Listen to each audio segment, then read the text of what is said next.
डोडो TV.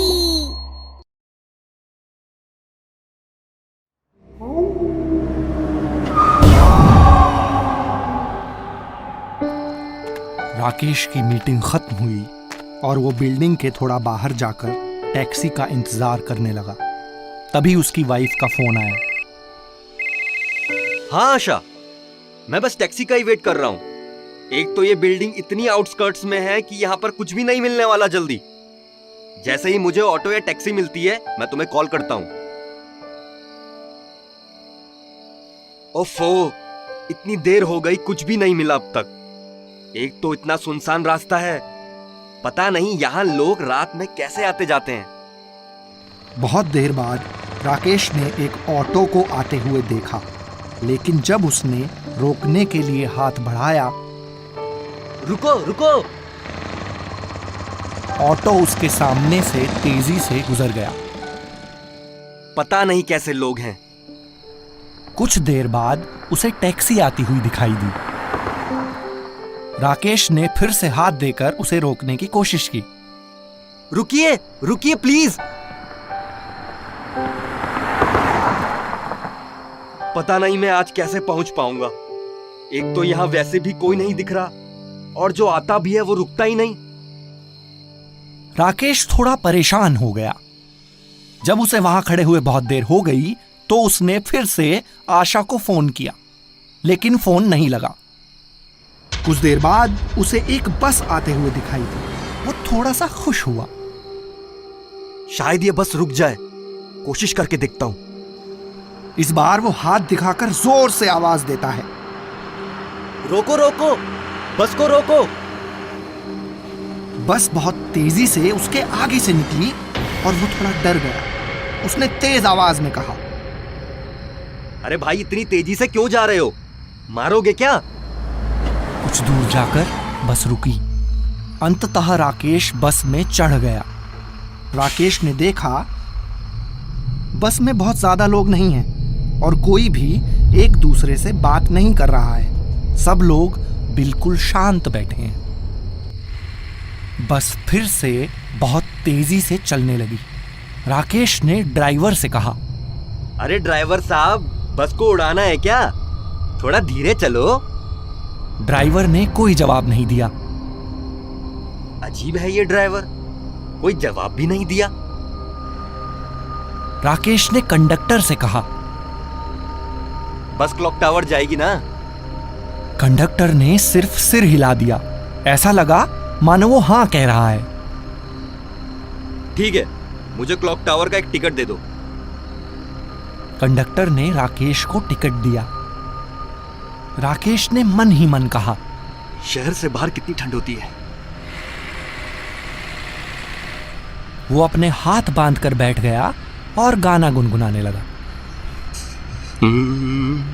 मैं जिंदगी का साथ निभाता चला गया। बस की स्पीड अब पहले से भी तेज हो गई। राकेश ने फिर से ड्राइवर से कहा, अरे ड्राइवर सुनो, थोड़ा धीरे चलाओ भाई। फिर से कोई जवाब नहीं। अरे तुम कुछ बोलते क्यों नहीं? जवाब देने में क्या तकलीफ है भाई?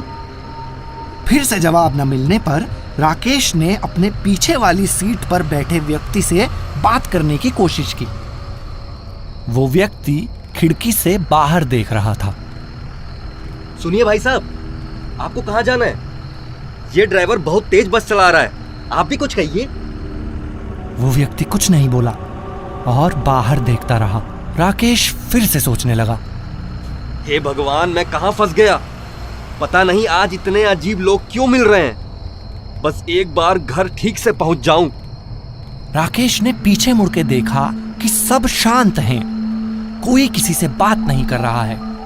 सब दूर दूर बैठे हैं। एक बूढ़ा आदमी अखबार पढ़ रहा है। एक वृद्ध महिला अपना सिर पकड़कर बैठी हुई है। सबसे पीछे वाली सीट पर एक व्यक्ति कुछ बहुत अजीब सी दिखने वाली चीज खा रहा है। कंडक्टर पीछे जाकर अकेला ही हंस रहा है। एक बच्चा एक बहुत डरावने से खिलौने से खेल रहा है। उसे ये सब देखकर बहुत अजीब लगा। अब बस चलते चलते बहुत देर हो गई। तब राकेश ने पीछे मुड़कर कंडक्टर से पूछा, अरे कंडक्टर साहब, ये बस क्लॉक टावर ही जा रही है ना? कंडक्टर पीछे खड़ा देखता रहा।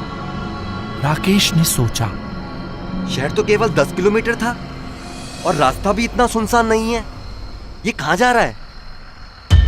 उसने खड़े होकर कंडक्टर से पूछा, भाई मैंने पूछा कि ये बस क्लॉक टावर ही जा रही है ना? कोई जवाब नहीं मिला। राकेश बोलता है, क्या परेशानी है, बताते क्यों नहीं हो? फिर उसने बस में बैठे हुए बाकी लोगों की तरफ देखते हुए बोला, अरे आप लोग क्यों नहीं बोलते इसे कुछ? देखिए कितना वीरान रास्ता है, यहाँ तो दूर दूर तक रोशनी भी नहीं दिख रही। कोई कुछ नहीं बोला। उसने फिर से कहा, बताओ ये बस क्लॉक टावर जा रही है या नहीं? कंडक्टर ने भारी आवाज में जवाब दिया, नहीं। ये आप मुझे कहाँ ले जा रहे हैं? राकेश घबराकर सीट पर गिर गया और डर से रोने लगा। उसने एक एक करके बस में सब लोगों की तरफ देखा। सबकी आंखें खून की तरह लाल थीं और सब उसे ही देख रहे थे। कौन हो तुम? मुझे उतारो नीचे। उसने कहा, मुझे यहीं उतार दो, मुझे आगे नहीं जाना। उसने टिकट को देखा तो उसकी नजर तारीख पर गई। अरे ये टिकट तो 11 साल पुराना है, इस पर तो 2010 की तारीख है। फिर उसने पलटकर अखबार पढ़ रहे व्यक्ति की ओर देखा।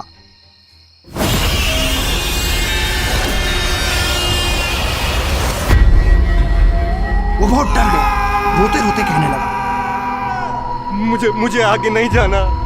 ड्राइवर बस रोको, प्लीज बस रोको। वो भागकर ड्राइवर के केबिन में गया। ड्राइवर ने उसकी तरफ देखा। राकेश ने देखा कि उसकी आंखें भी लाल हैं और चेहरे पर खून है। नहीं। राकेश डर से पूरी तरह कांप रहा था। उसने देखा कि बस एक खाई की तरफ बढ़ रही थी। अरे ये बस तो खाई की ओर जा रही है। कुछ करो प्लीज, कुछ करो प्लीज। मैं हाथ जोड़ता हूँ, बस रोको।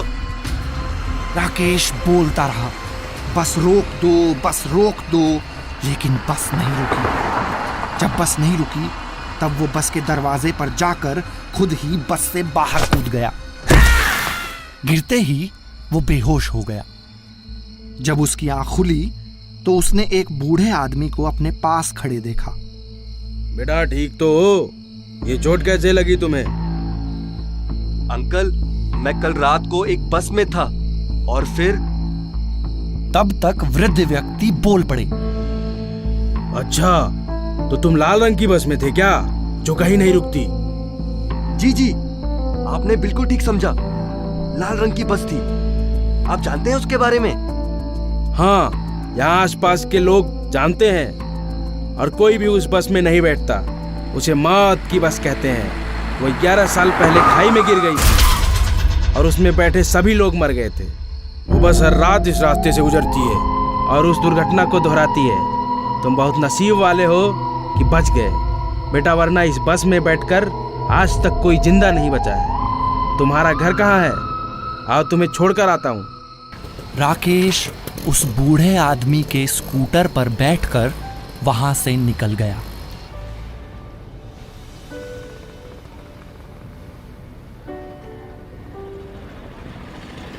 कुणाल, धीरज और आयुष कॉलेज एग्जाम्स के बाद अपनी कार से ट्रिप पर निकले थे। धीरज ड्राइव कर रहा था। फ्रंट सीट पर कुणाल बैठा था और बैक सीट पर आयुष बैठा था।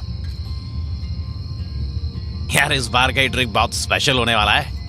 हाँ भाई, अब हम बड़े हो गए। तूने सब कुछ रख लिया था ना जो मैंने कहा था? मेरे पास जो था वो मैंने रख लिया था, बाकी ले लेंगे रास्ते से। ठीक है। तभी सामने एक मॉल दिखता है। धीरज, गाड़ी रोक, मुझे कुछ लेना है। भाई जल्दी आना। कुणाल कार से उतरकर मॉल की तरफ चला जाता है। क्या लीना क्या था इसे? अरे पागल है वो, पता नहीं घूमने जा रहा है या गृहस्थी बसाने जा रहा है। अबे वो देख सामने।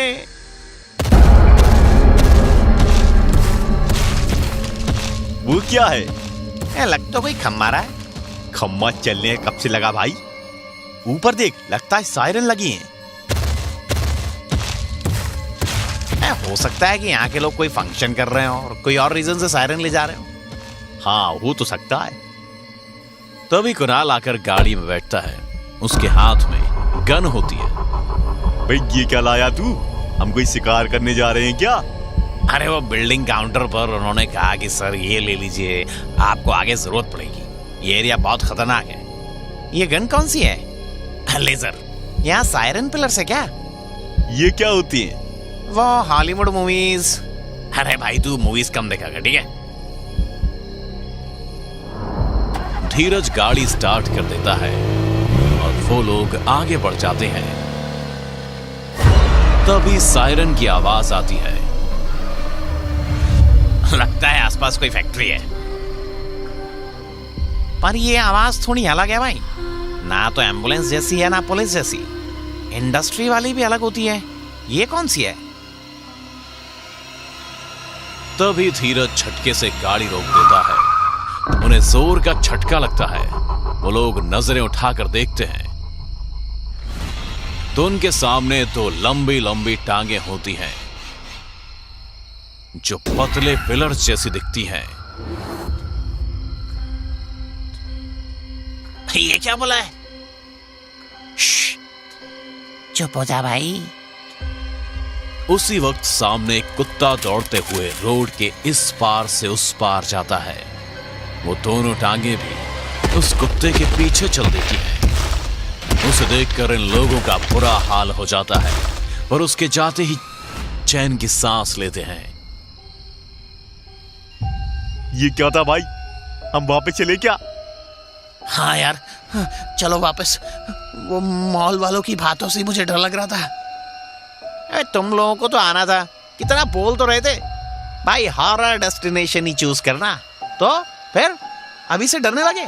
अरे यार, अरे ट्रेलर इतना डरावना था तो आगे पूरी फिल्म कैसी होगी? भाई सुन, गाड़ी मोड़ ले। ठीक है, चलो वापस। धीरज गाड़ी मोड़ने लगता है। वो इतना डरा हुआ होता है कि ढंग से गाड़ी भी नहीं चला पाता है। तभी फिर से सायरन की आवाज आने लगती है और उनके गाड़ी के मुड़ते ही फिर से वही टांगे नजर आती हैं उन लोगों को। दो लंबे लंबे पैरों के ऊपर एक शरीर होता है और सिर के नाम पर 4 सायरन्स लगे होते हैं। पैरों के जैसे ही पतले पतले लंबे हाथ होते हैं उसके।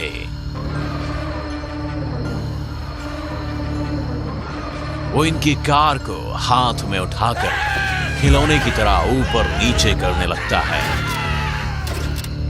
कार के दरवाजे खोल देता है और जैसे ही ऊपर नीचे करता है ये लोग नीचे जमीन पर गिर जाते हैं। ऊपर से गिरने के कारण चोट तो लगती है, पर जान की फिक्र में उठकर भागने लगते हैं। आयुष के ऊपर लेजर गन गिरती है तो वो उसे लेकर भागता है। भागते भागते कब जंगल में घुस जाते हैं ये उन्हें पता ही नहीं चलता। आयुष, तूने हमें फंसा दिया। यार मुझे नहीं पता था यार ये जगह इतनी खतरनाक होगी। अगर हम मर गए तो? अरे भागो यहाँ से। अगर वो आया तो लेजर गन से हम उसे मार देंगे। फिर से वही सायरन की आवाज आने लगती है। जंगल के पेड़ों के बीच फिर वही टांगे इन लोगों को दिखने लगती हैं। ये लोग पत्थरों की आड़ में छुप जाते हैं।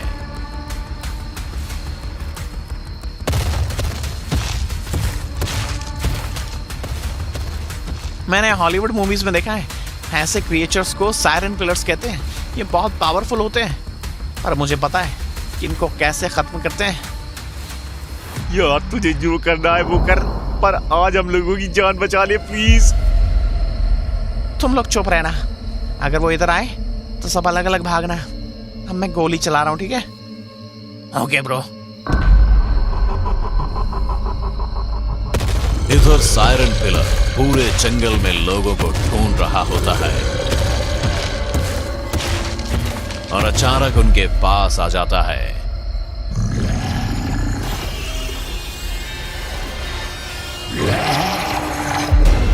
आयुष पत्थर की आड़ से लेजर गन शूट करता है।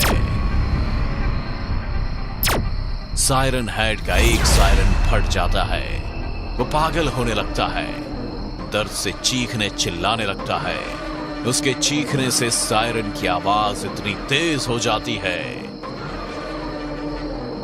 कि इन लोगों के कान फटने लगते हैं। इन लोगों को वो पागलों की तरह ढूंढने लगता है। जिधर से गोली चल रही होती है उधर वो जाता है। ये तीनों भाग ही रहे होते हैं कि वो अपने बाएं हाथ में तीनों को उठा लेता है। आयुष लगातार लेजर गन चलाने लगता है। उसके तीनों सायरन्स को टारगेट करता है। उसका निशाना बिल्कुल सही लगता है। सायरन पिलर के सायरन्स ब्लास्ट कर जाते हैं। साथ में ये लोग भी उस ब्लास्ट में उड़ जाते हैं।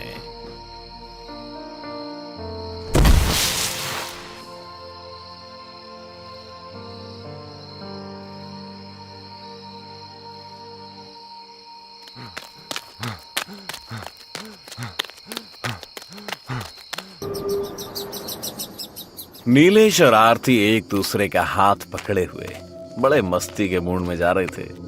रात के अंधेरे में उन्हें कोई देखने वाला नहीं था। पिछले 2 दिनों में तुम्हारे साथ लग रहा है मानो पूरी जिंदगी जी ली। मुझे भी ऐसा ही लग रहा है। यार तुम मुझे पहले क्यों नहीं मिली? क्योंकि पहले तुम यहाँ नहीं आए थे। फिर भी किस्मत को अगर हमें मिलाना ही था तो थोड़ा जल्दी मिला देती। अभी भी देर नहीं हुई है। या you are right. I am always right.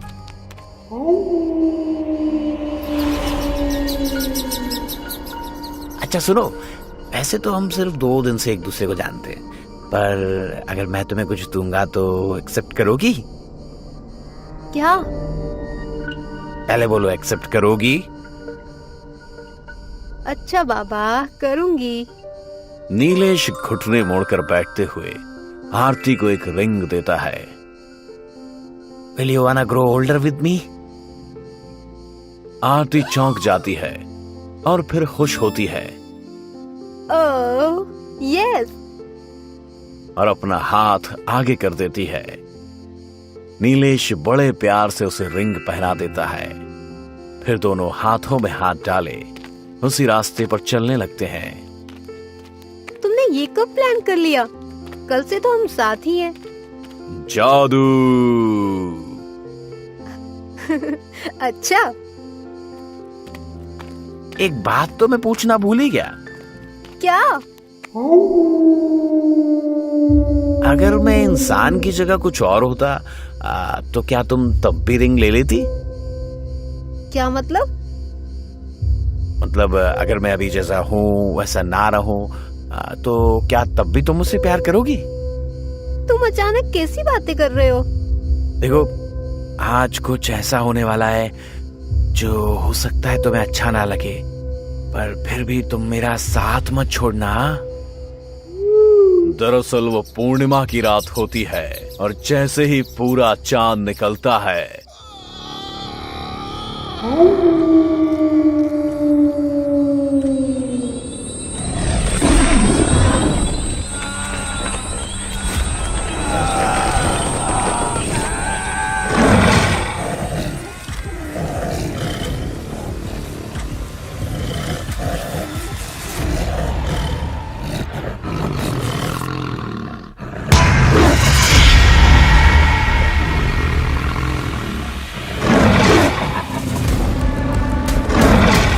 आरती ये देखकर जोर जोर से चिल्लाने लगती है और भागने लगती है। उसके पीछे पीछे वो भेड़िया भी उसे पकड़ने के लिए भागने लगता है।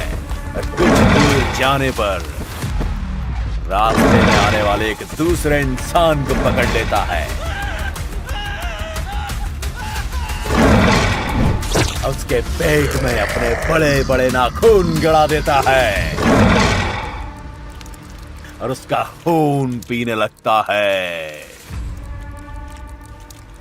ये सब देखकर आरती जोर जोर से चिल्लाते हुए आंखें खोलती है और खुद को वापस उसी पार्क में पाती है। नीलेश उसके बगल में बैठा रहता है। उसको चिल्लाते देखकर पूछता है, क्या हुआ बेबी, कोई बुरा सपना देखा क्या? तुम? हाँ मैं। क्यों, क्या हुआ क्या? कुछ नहीं। कहकर आरती उठती है और तेजी से चलने लगती है। नीलेश भी उसके पीछे चल देता है। तुम एक बुरे सपने से इतना डर गई क्या? नहीं तो। नहीं लगता है तुम डर गई। यार बोला ना, नहीं डरी। तुमने कोई भूत देख लिया था क्या? अरे सुनो तो। चुप हो जाओ, ये कब्रिस्तान है जहाँ से हम गुजर रहे हैं। ओ मतलब हमारी बातें सुनकर यहाँ के भूत जाग जाएंगे और हम पर अटैक कर देंगे। ओ प्लीज चुप हो जाओ। ओ भूतों, आत्माओं और इस कब्रिस्तान पर रहने वाले सभी लोग, मुझे डर लग रहा है और तुम्हें मजाक सूझ रहा है। अरे बेबी मैं हूं ना तुम्हारी रक्षा करने के लिए, फिर क्यों डर रही हो? इसी तरह दोनों बातें करते हुए जा रहे होते हैं। तभी उस कब्रिस्तान से जहां तहां से भूत और आत्माएं, अजीबो गरीब लोग निकलते हैं। कोई जमीन फाड़कर, तो कोई कब्र में से, कोई सीवेज में से। और डरावने अंदाज में चलते हुए वो लोग आकर नीलेश और आरती को चारों तरफ से घेर लेते हैं। उन दोनों को खा जाने वाले अंदाज में वो सब उनकी तरफ बढ़ते हैं। वे दोनों डरते हुए एक दूसरे को जोर से पकड़ लेते हैं। फिर अचानक से नीलेश ट्रांसफॉर्म होने लगता है, ठीक उसी तरह जैसा आरती ने सपने में होता हुआ देखा था। और फिर भेड़िए में तब्दील हो जाने वाला नीलेश उन सभी आत्माओं भूतों से लड़ता है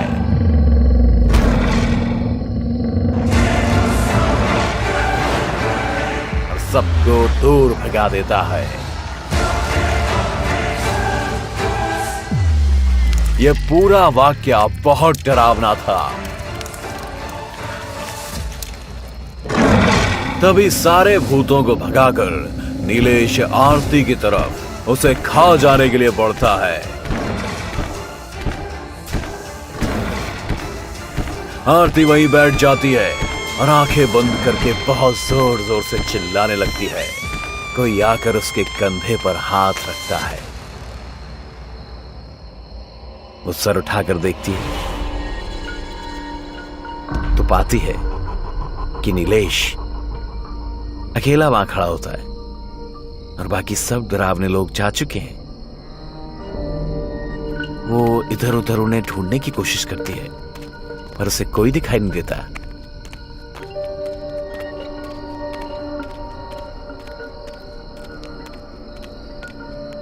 क्या हो गया? वो सब कहाँ गए? कौन सब?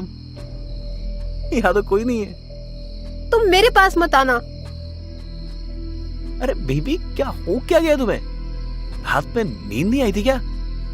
बार बार किन ख्यालों में खोई जा रही हो? यहाँ अभी कुछ हुआ था क्या? नहीं तो तुम चलो यार घर। नीलेश उसे पकड़कर घर ले जाता है और पीछे पलटकर